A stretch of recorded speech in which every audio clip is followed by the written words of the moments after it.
Okay, well, welcome everybody to today's seminar. It's really good to see so many of you here with us today.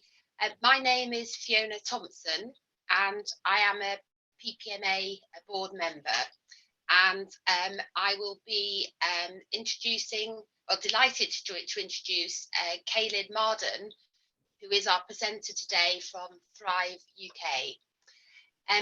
Caylynn is going to speak to us about how to thrive in a hybrid working environment through building a resilience toolbox. So I'm going to be supporting Caylynn, that if there are any questions at all, if you put those in the chat, and we can pick those up at the end of the session. So without further ado, I will hand over to you, Caylynn. Thank you. Great, thanks so much, Fiona, and thank you so much for having us. Really lovely to be with you.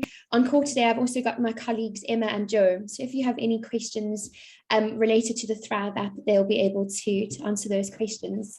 But as Fiona said, today's session really aims to leave you with some practical tools that you can utilize to navigate any change that you essentially might be going through, and to help you build resilience. So change, like transitioning to a more hybrid way of working, can be challenging for most people. So I really do hope that you'll find today's session useful, and that you'll walk away with a range of practical tools that you can start utilizing. So I thought I would start off by telling you a little bit about who Thrive are. So Thrive is a social enterprise company, and we were founded by Dr. Andreas Fonseca, who's a consultant psychiatrist, and Dr. Adam Huxley, who's a consultant clinical and forensic psychologist, in 2012. Now, their mission was to make mental health resources more accessible on a global level. So as an organization, we really strive to bring more awareness to mental health, and just to break down any barriers that might exist in organizations, but also any barriers that might exist on a societal level as a whole. So as you can see, our award-winning app provides a platform for mental health support at a touch of a button.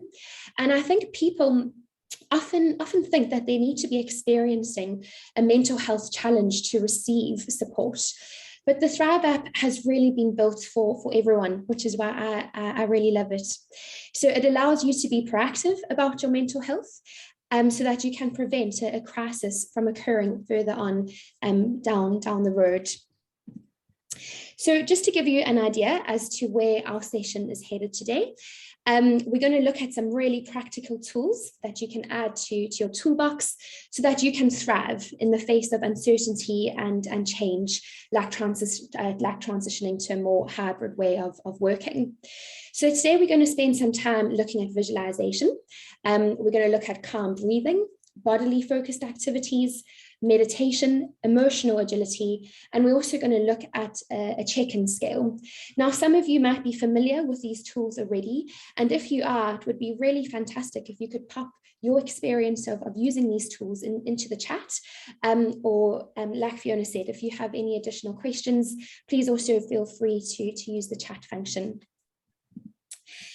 But before we get onto the material of today's session, I just wanted to ask you what your thoughts are around hybrid working. So maybe some of the pros that you've noticed, maybe some of the cons that you've noticed. So here we've got a Slido poll. For those of you that have used Slido before, you might be quite familiar with it. But all you need to do is scan the QR code that's on the top left of the screen, or else go to slido.com and then just type in that join and code number that you see on the screen, and it should link you straight through to Slido. However, you can also just use the chat function if that's easier for you. So yeah, please feel free to do whatever you feel comfortable with. So really just wanting to gain your thoughts around hybrid working, and I'll just give that a few moments.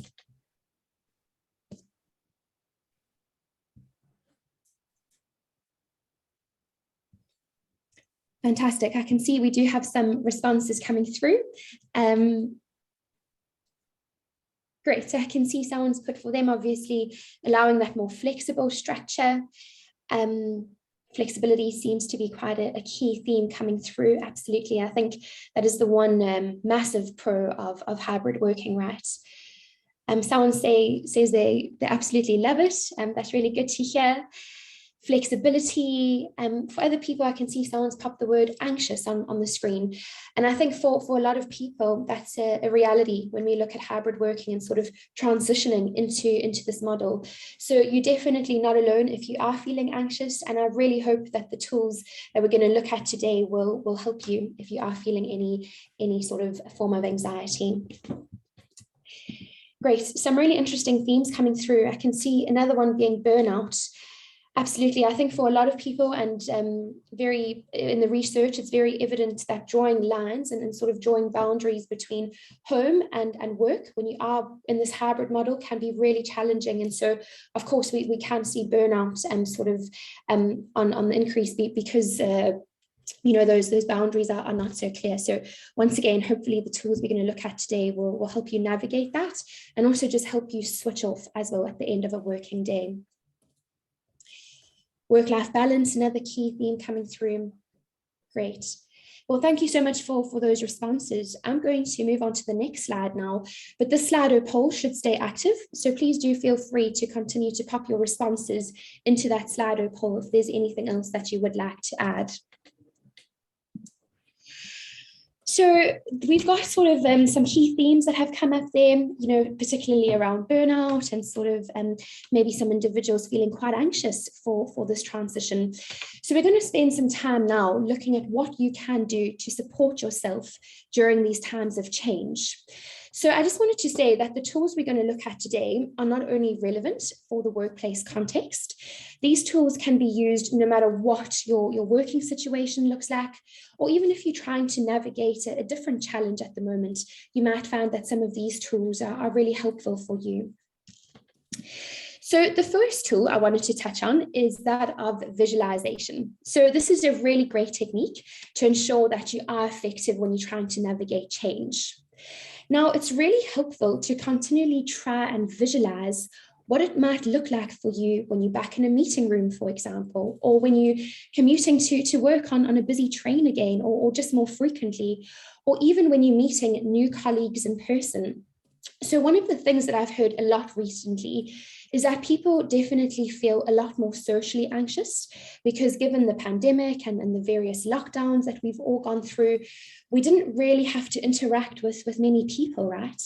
And now returning to the office again, a lot of people are feeling really anxious at the thought of having to interact with colleagues face to face, or even just meet new colleagues for the first time.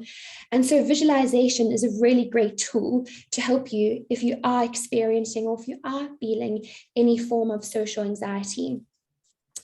So when you think about hybrid working and getting back into somewhat of your pre-COVID routine, it is quite helpful just to think of plans and just to start rehearsing the idea of what you're going to do and what this might look like for you. Now, of course, with that being said, it's impossible to predict with absolute certainty what this might be like, but nevertheless, it is really important to do some visual preparations.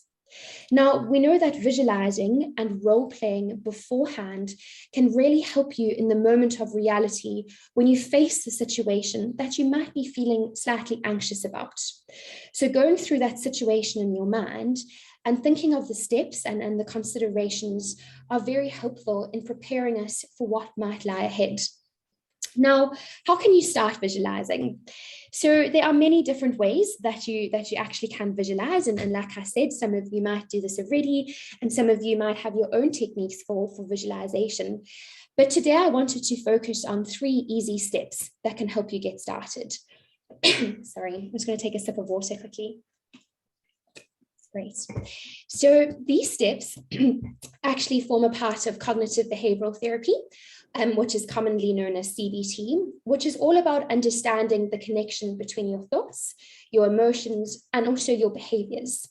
So through following these 3 steps, you're essentially identifying unhelpful thinking patterns and then consciously making an effort to shift your thinking patterns to then reduce those unhelpful ways of thinking. Now, step 1 is all around identification.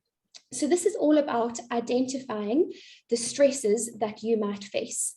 So this might be related to co-workers, it might be related to the prospect of social interactions, or maybe, you know, having to wear a face mask for a large part of the day, or even commuting to work, you know, whatever that might look like for you. Now, the stresses that you identify are very unique, and they might look very different for other people, of course. And it can be very helpful to write these stresses down somewhere, so on a piece of paper, or maybe on the notes section on your mobile device, just to identify and just reflect on those stresses, and then just to make a note of them. Because step 2 is all around evaluation. So this is around evaluating your typical go-to response when you feel stressed. Now, once again, this is unique for each and every person, right? So, for example, you might react in quite an instantaneous manner and simply leave the room when you're feeling stressed. Another person might laugh and they might crack a few jokes when they're feeling stressed. And it's quite important to flag here that there's no right or wrong way to react to a stressful situation, but it is just important to reflect and just think about what you typically would do. So once again, really helpful if you can jot this down. So if you can imagine on a piece of paper, I'm quite old school, so I like to use paper. On the one hand side of the sheet, you've got what you've identified that might sort of cause feelings of anxiety or stress. And then on the other side of the paper, you've evaluated. So you've thought about what you would typically do in these situations. Because step 3 is the practice element here. So this is all around the idea of actually practicing new response mechanisms. So once you've reflected on what triggers stress and then how you usually react to it, it is quite important to then consider different reactions that actually might present as being more appropriate or even just more conducive to sort of achieving your end goal, right? Now, I appreciate that this is really context specific and this will look different for everyone, but perhaps you can start thinking through various situations that you find yourself in regularly, because the element of practicing here is where you really will start to build resilience. Now, the second tool that I wanted to touch on is that of calm breathing. Now, this is a really fantastic tool to have in your toolbox when you are navigating uncertain times. And the great thing about calm breathing is that you can really utilize it wherever you might be. So we know that calm breathing helps to relax the nervous system because it brings more oxygen into the bloodstream. And as oxygen levels in your blood increase, the more relaxed you will become. So personally, this is one of my favorite tools because I just found that it's really easy to use, and you can just use it anytime you might be feeling a little bit stressed or a little bit anxious. So I wanted to do an exercise together now. And in order to do the exercise in a moment's time, you'll just have to take a few deep breaths. So you might have heard about it already, but basically we have 2 different types of breathers. So we have chest breathers and we have belly breathers. And I just wanted to do a little check-in to see what type of breather you might be. So if you could place one hand on your chest for me, and if you could place your other hand on your stomach, so just below your rib cage. Now, when we do some deep breathing in a moment, I really just want you to think about which hand raises more as you inhale, and then which hand lowers more as you exhale. So if you could place one hand on the chest and one just below the rib cage, and we're going to do some deep breathing together now. If you would like to, feel free to close your eyes. So we're going to inhale for 1, 2, 3. And exhale for 1, 2, 3. Let's do that again. So inhale for 1, 2, 3. And exhale for 1, 2, 3. Great. So I'm quite keen to hear from you at this stage if you are a chest or if you are a belly breather. So if your top hand basically raised more and dropped more when you took deep breaths, then you are a chest breather. And if your bottom hand basically raised more on the inhale and then dropped more on the exhale, you are a belly breather. So feel free to utilize the Slido poll. Once again, you can scan the QR code or even just pop it into the chat if that's easier for you. So I'll just give that a few moments longer.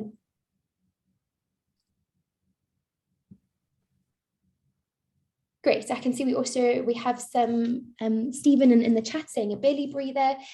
And on the Slido poll at the moment, around sort of 70, this is changing all the time, but sort of 56% of you saying chest and 44% of you saying a belly, which is quite interesting. So please do feel free to add to that Slido poll. I'll leave it up for a few moments longer. But what we know is that many people are in the habit of breathing only with their chest. Now, the problem is that chest breathing is often a little bit more inefficient, because the greatest amount of blood flow occurs in the lower lobes of the lungs. And when we breathe with our chest, the air simply just doesn't get there, right? And so often our breaths there are quite rapid and they're quite shallow. And then this results in less oxygen transfer into our blood flow and therefore sort of the poorer delivery of nutrients to the bodily tissues. Now, I was a chest breather when I first did this activity, and through consciously practicing deep breathing, and consciously sort of building this into my routine, I've trained myself to become a belly breather. So you can do the same if you've identified that you might be a chest breather, because belly breathing is a lot more effective for us, because basically it causes our stomach to expand when we inhale, which is why you would have felt more movement on that lower hand, right? And the diaphragm is quite a large muscle that separates our chest and our abdomen. So when it fills with air, it contracts, and that downward movement basically causes the abdomen to then expand. So this causes a negative pressure within the chest and then forces air into all the lobes of the lungs. Because essentially here we have 4 lobes, and so we need to try to remember that we need to use all those lobes when we breathe, which is why belly breathing is a lot more beneficial for us.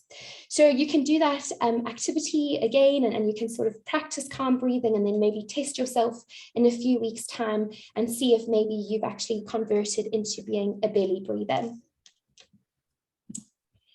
Now, the next tool that I wanted to touch on is that of bodily focused activities. So this might be quite self-explanatory to a lot of people, so I'm not going to spend so much time on this tool, but essentially these things that you see on the screen are really foundational and really essential components to assist us in the transition period. So when we're thinking about building resilience and how we might be more resilient, then actually making sure that we're focusing on these bodily focused activities are absolutely vital. So there are just 2 ones here in particular that I want to hone in on. The first one is making sure that we are maintaining a balanced diet. Now, quite interestingly, the link between our gut health and our mental health is becoming a lot clearer. In fact, our gut is often dubbed the second brain, partly because our digestive system produces over 90% of all the serotonin in our body. Now, for those of you that are unfamiliar with serotonin, it's basically the hormone that helps us to regulate our mood, right? And so our gut health is absolutely fundamental when we're thinking about serotonin and sort of regulating our mood. So making sure that we are balancing our diet and looking after our gut health is fundamental. Now, the second point I wanted to touch on is that of exercise. And I'm sure a lot of you are aware of this, and I hear it all the time that people say to me, you know what, Caylynn, I've heard this so many times before. I know that exercise is so important, but I've got a full-time job, I've got a family, and whatever the case might be, and I actually just don't have time to fit exercise into my routine. So I'm going to give you a few practical hints and tips, and please do feel free to pop your practical hints and tips into the chat as well, because I'm sure on the call today, a lot of you do things that you find really helpful when it comes to exercise and building it into your routine. So I would really love to hear what you do. But some tips from my side is, if you are working from home, then before you start your working day, I recommend that you mimic a commute around your block. So before you start your working day, you walk around your block, and that sort of signifies your commute to work.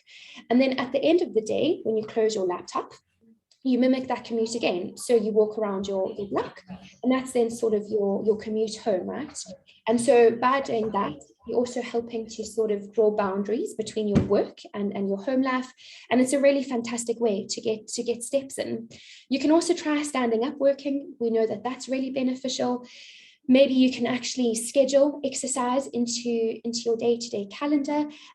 So yeah, those are some things from my side. There's a range of things that you can do, and like I say, quite keen to hear from you what you might find useful. Now, the fourth tool I wanted to touch on is that of meditation.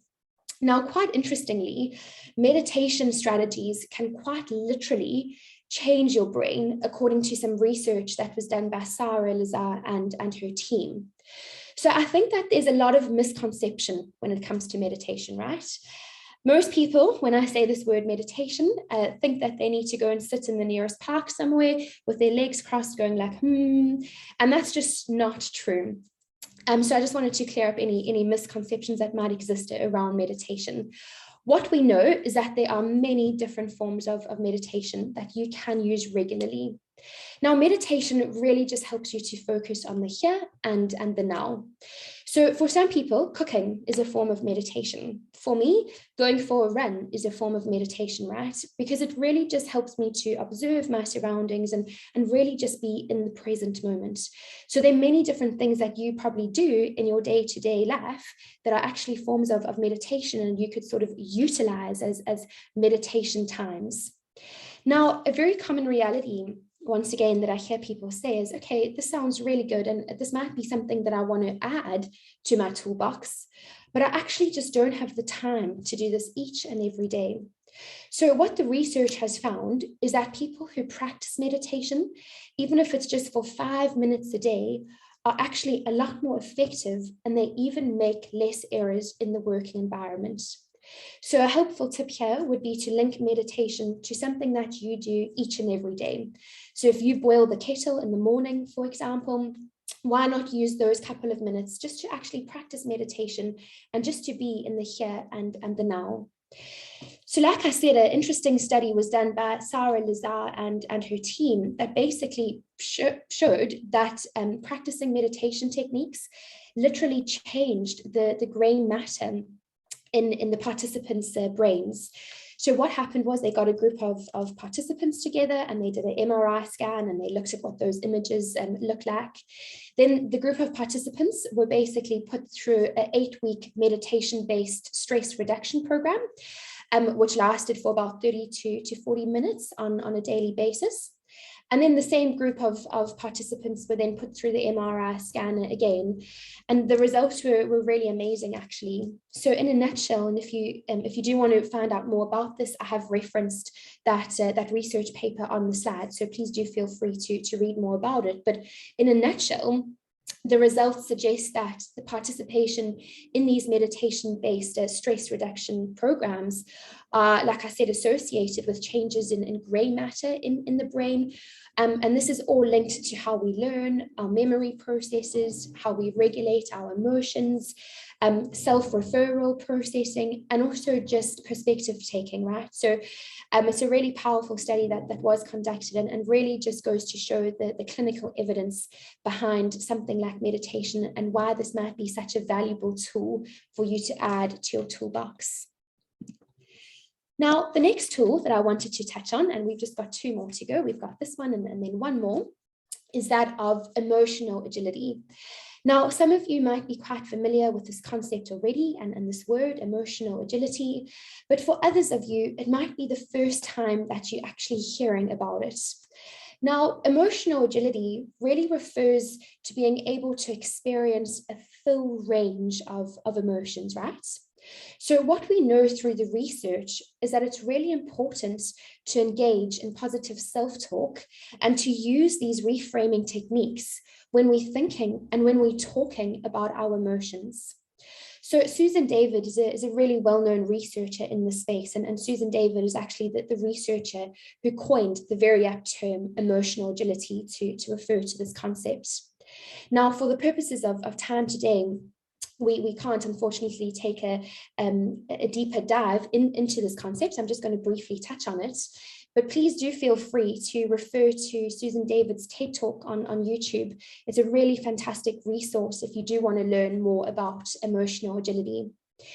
But the conventional view, and I'm going to give you sort of an oversight of the idea today, is that emotions are either seen as good or bad, or sort of positive or negative. Now, this dichotomous view, and you can maybe even relate to this yourself, when you're feeling things, you automatically put it into a good or a bad category. And this dichotomous view really creates the platform for a very rigid and a very inflexible way of thinking about our emotions. And we know when we're trying to build resilience, in terms of sort of thinking about adopting to a hybrid model and sort of navigating this change, that actually we need greater levels of emotional agility for this resilience element to really thrive. Now, how might you start building emotional agility? So from the research, we know that when you feel a tough emotion, don't try and run away from that tough emotion. Rather try and ask yourself, okay, what is this emotion telling me? Why might I be feeling this emotion? And through that, you're essentially building more self-awareness. And very importantly, and I think for a lot of people, they always find this point quite interesting, is to try and not say, I am. So I am stressed or I am angry. Because when you say I am, it makes it sound as if you are the emotion. So instead, try to notice the feeling for what it is, and then maybe try to change your narrative. So you could say something like, okay, I'm noticing that I'm feeling disappointed, right? So just being conscious of the linguistics that we use when we're describing our emotions is really important when we're trying to build resilience. Now, you might be asking yourself, okay, that sounds really interesting, and I want to try add that to my toolbox. But just another point I wanted to add here is that emotional agility is not only invaluable to us on an individual level, but actually the research that was conducted by Susan David looked into sort of what the main contributing factors were to allowing employees to bring their best selves to work. And what she found the most important factor was, and she termed individualized consideration. So this quite simply means that employees who felt that they could be emotionally agile within their working environment and sort of express their emotional truths actually led to increased innovation, increased creativity, and also increased engagement. So from an organizational point of view, proactively trying to build emotional agility is really important. Now, the last tool that I wanted to touch on is that of the crisis to thrive scale.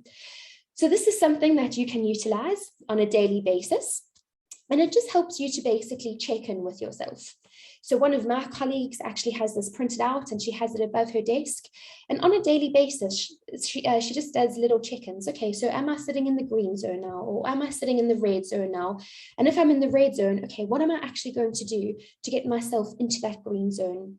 So using a tool like this can be really helpful just to do check-ins with yourself and also even with your team. So maybe using this tool to start off a team meeting can be really beneficial. And you can actually ask people in your team, okay, how are you doing? Because I think so often we all guilty of starting a call with, hello, how are you? Fine, and we sort of just move on, right? We don't actually take that time to check in with our colleagues and our team members. So starting off a meeting with something like the crisis to thrive scale could be really beneficial and sort of allow for that conversation to flow. So that brings us to the end of the session today, and I am conscious of time. So if we do have any questions, we can field those. I just wanted to say that it can be quite useful to do a little reflective practice. So please do feel free to sort of think about what your key takeaways from today's session has been. Also just wanted to mention at this point that if you would like any more information around the Thrive app, please do feel free to scan the QR code that is on the screen at the moment, and that will sort of put you in touch with the team at Thrive. So I'm conscious it is 12:30, so we've ended sort of bang on time. So if there are any questions, Fiona, please do feel free to let me know. Okay, thank you very much, Caylynn. That's a really interesting session. Excellent, thank you. There aren't any questions in the chat at the moment, so I think that you'll be sending out, well, the PPMA will be sending out the slides, and So I'm sure that that'll give an opportunity to, if any colleagues have got questions, to feed them in through Grace at the PPMA. And they could be responded to potentially by yourself. So thank you again, really interesting session. And just want to mention to colleagues that the next webinar will be on the 25th of March at 12 noon with the Commercial Services Group. But thank you very much indeed again. Thanks, Fiona. Thanks, everyone, and keep well. Thank you. Bye-bye.